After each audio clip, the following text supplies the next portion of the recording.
Hello everyone, welcome back to my channel. If you're new around here, I make videos for anyone who's looking to improve in the club rating level, and I try and focus on middle game stuff and middle game strategies because I think it's the hardest thing to learn, and I find it very interesting. So if you like that stuff, consider subscribing.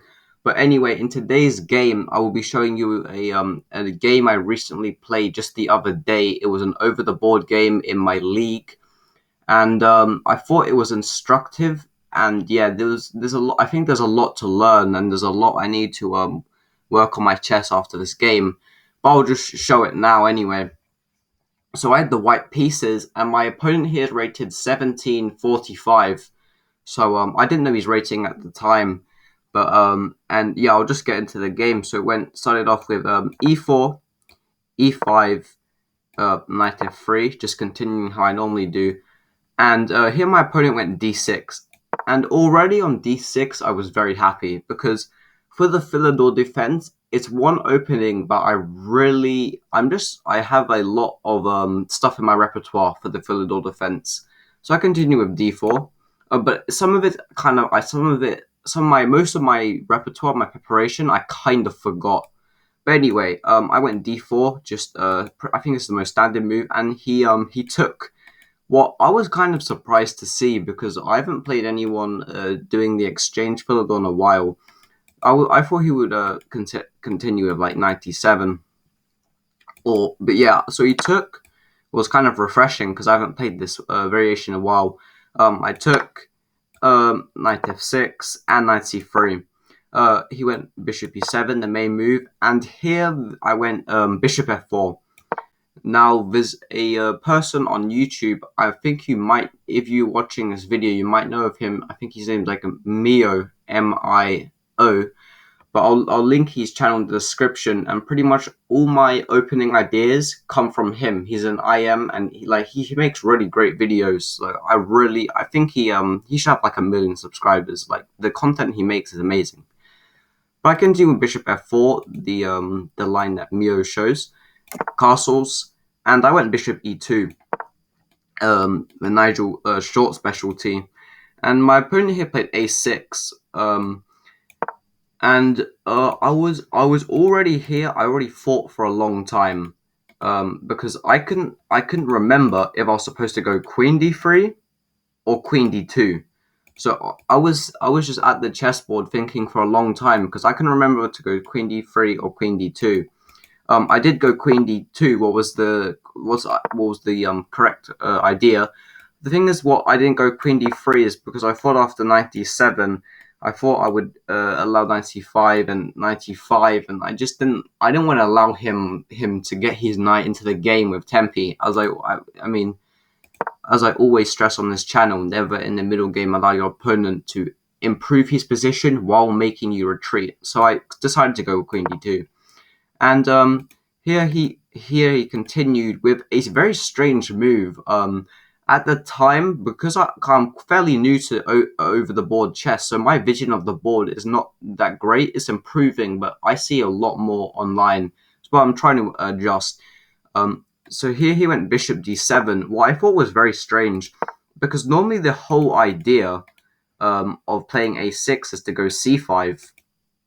And also, normally sometimes you want to put this knight out, exchange it, and then go bishop e6.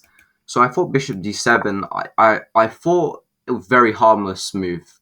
So I just continued with castling, and here he went knight c6. And if he want when I exchange and he wants to take with the bishop, well, I think maybe taking with this pawn would be better to give him the open file. And also, his bishop should, if he exchanges, should be on e6, I think. So I thought this whole concept was a bit strange, but over the board, I knew it was a bit off, but I didn't really know how to do anything about it. Now here I was contemplating. I was either thinking bishop f3 or I was thinking f3.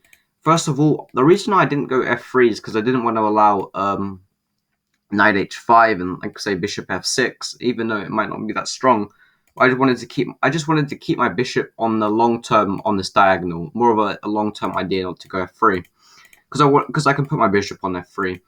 I could have gone bishop f3 for sure, but I wanted to attack his king, so I didn't really want to go bishop f3 because I just wanted to attack his king. So I ended up going h3. But there's a bit of a positional puzzle for you guys watching. If you want to solve it, feel free. Um, and sorry, I think there's already just dark squares. Red, it's annoying. I don't know how to fix it. But anyway, there's a move here for white that in my pre-game analysis I came up with, and it was actually correct. But white has a move here. What's actually quite strong that you can try and pause the video and try and find it. If you did pause the video, you didn't need to. If you just want to enjoy the show, but the move is knight f5. And I came up with this move when I was going over my game, and the idea behind knight f5 is to get my knight near his king, and if he takes, he would lose the bishop pair, and I can support this pawn with g4 and storm his king. And also I can maybe now my rook and queen is on this file, but I should have probably done that, to be honest. That's what I should have done, knight f5. But here I played h6, h3. My idea behind h3 was to go g4. I wanted to go g4 anyway, but I needed a way to support it, and I didn't want to support it with f3. So I decided to go h3. What's way too slow, because I should have gone knight f5. And after this, he continued with b5, and I thought in the game this was not a good move. But it's actually an okay move. I think it's the engine's top move, and it makes more sense the more I look at it. And I continued here with bishop f3, pretty much instantly played bishop f3, and I completely forgot he could go knight e5. Like, I was just completely blind to it. I didn't even think his knight could jump to this square. I need to improve on my over the board vision. Yeah, so if his knight couldn't jump here, this move would probably be a lot better. But he continued with knight e5, and the problem is now his knight's coming to c5, and my bishop's not here, and black has, like, he's getting a bit of an initiative now. Like, I'm gonna have to start reacting to his moves. But here I decided kind of for a long way, and I tried to calculate this endgame, but I took, and I went knight f5, and I calculated after takes. Queen takes, rook takes, say, like rook d8, say here, say takes, and I thought this position, I thought I already had the open file, but most importantly, I figured that I could attack these pawns. I figured that maybe I could find a way to just fix these pawns on light squares and win these pawns. So that's why I kind of went into it. But he kind of played an inaccuracy after taking. He played a weird move, rook b8, and at the time I was very happy to see this move, because all of a sudden my once attacking chances I kind of had, because the position's been liquefied a bit.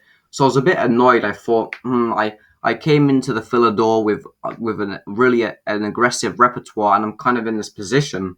But after rook b8, he allowed me to kind of continue my. He allowed me aggressive ideas.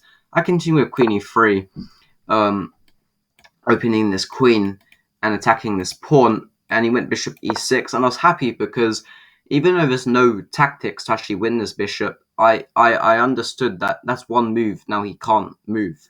So I was very happy, and I continued here with g4. Really, my original idea of even playing this setup with bishop d2, and this castling queenside. Yeah, and here my opponent played probably the worst move I've ever. I think it was such a bad move. I was actually in shock when I saw it. I mean, even though it was fine, the bad move was justified because he was playing a bad player, me, and you'll see why I'm a terrible player in this game. So that's probably why he played it. But he played h6. What I just thought was just almost resignable. I thought the position was almost resignable. But he obviously played this knowing I wouldn't take advantage of it. But I was thinking here, if I play g5, say b4, take, I think he says takes, but say I take and king b1, and after king takes, his king's actually quite safe because he can play f6, and it's actually quite hard for me to get really an attack. Also, his pawn's on b2, but I didn't go into that line. Here I played rook g1. What it's not it's a okay move, but you'll see it has a terrible drawback. And but that's the move I played. But if you want to pause the video and work on your positional play, I always on this channel, my main goal is to help people's positional play because I just think it's the hardest thing to learn. But white here has a great attacking and positional move, more attacking move, and I really encourage you to find it. I'll give you a little hint, by the way. If you find what's wrong with rook g1, then you'll be able to find the move. But yeah, if you can pause the video, I'll give you a couple seconds. Okay, if you did pause the video and did watch it, the move here is h4, and this is very important, as we'll see. But I completely forgot h4. To be honest, here I was already so happy. I didn't even really think about my moves anymore because I just thought I had a very easy position to play in. I was going to win easily. But h4, now I'm going to open up this file by brute force, pretty much. And after rook g1, it's just my idea behind rook g1 was to get this rook into the game, but if I just played h4, this rook could have came in, I would have had double rooks. But most importantly, after rook g1 b4, I went knight d5, he took, and I thought, okay, this is probably lost. My he can never play f6, he can never push any of these pawns. But I completely blundered, and if I'd played h4, this would have never happened. I completely blundered, he could go queen g5. And when I saw this, I was just so annoyed because he just escaped. He just escaped pretty much disaster. So I exchanged, he took, and I thought I could still keep my attack on. I continue with h4. And h4 is actually for reasons the computer come up with, because the computer just ruins everything. But the computer has this evil response to h4. But my idea behind h4, this was my idea after takes. My idea was to go g5 and just storm his king pretty much and cut off the defense of his pawn.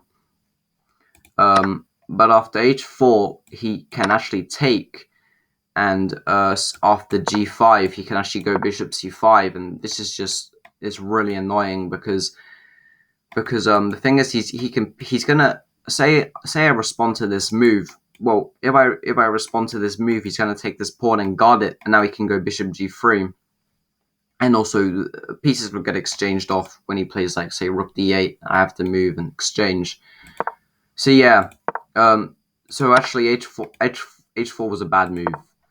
But I played that anyway, and luckily he didn't play the good move. He played bishop e7, what I thought was the only move. We were just both completely blind to that idea. I mean, I think it's very hard to see, because the reason why I think it's hard to see is because you wouldn't even consider taking in the first place.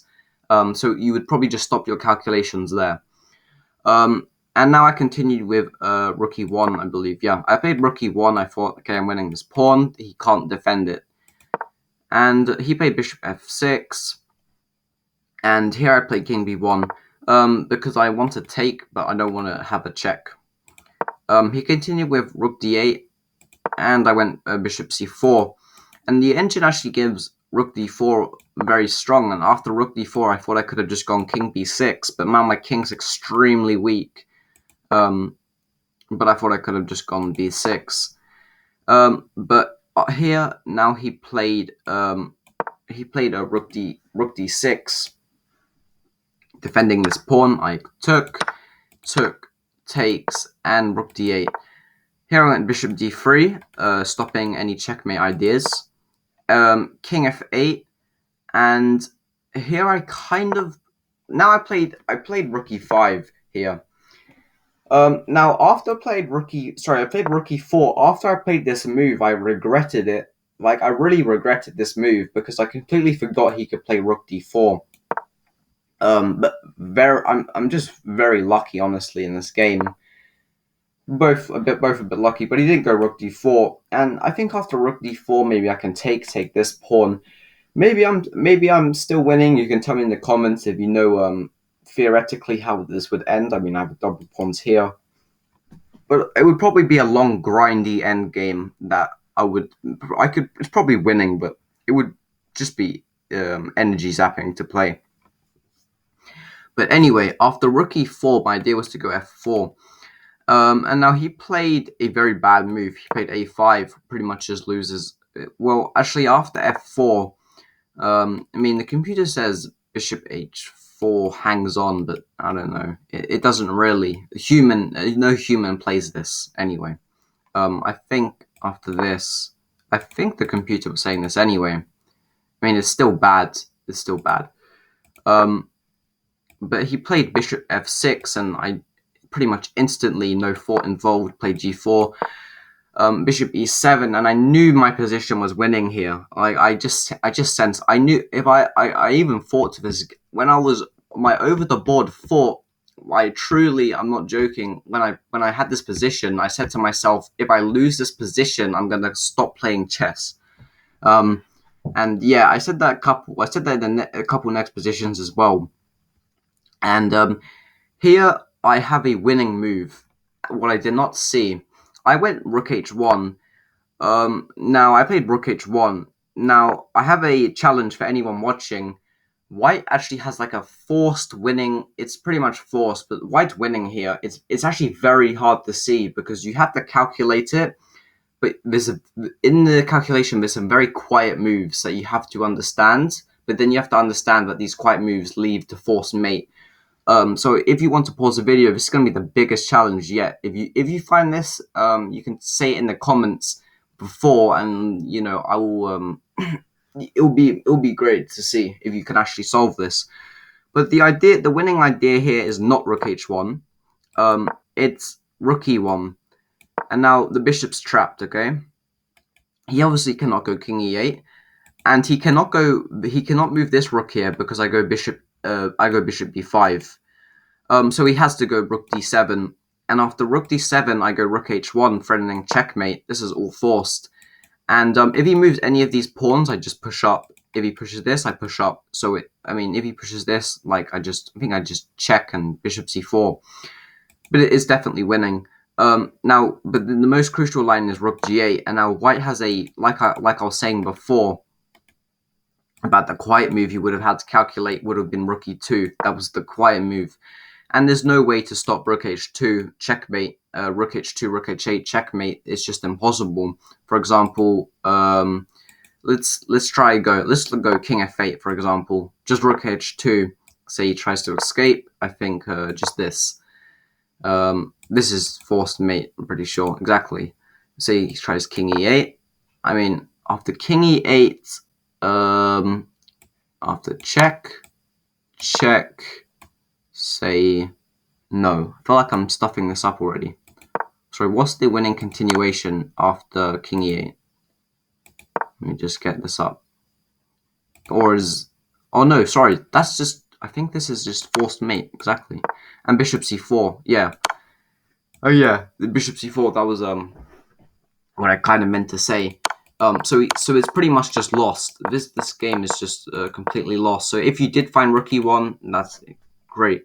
And if you actually saw the rook e2 idea. But I went rook h1, was not winning. And yet again, I'm pretty sure I should just, I continue with rook e1 anyway, was the winning move. And after rook d7, I thought if I don't win this position, I'm definitely stopping chess forever.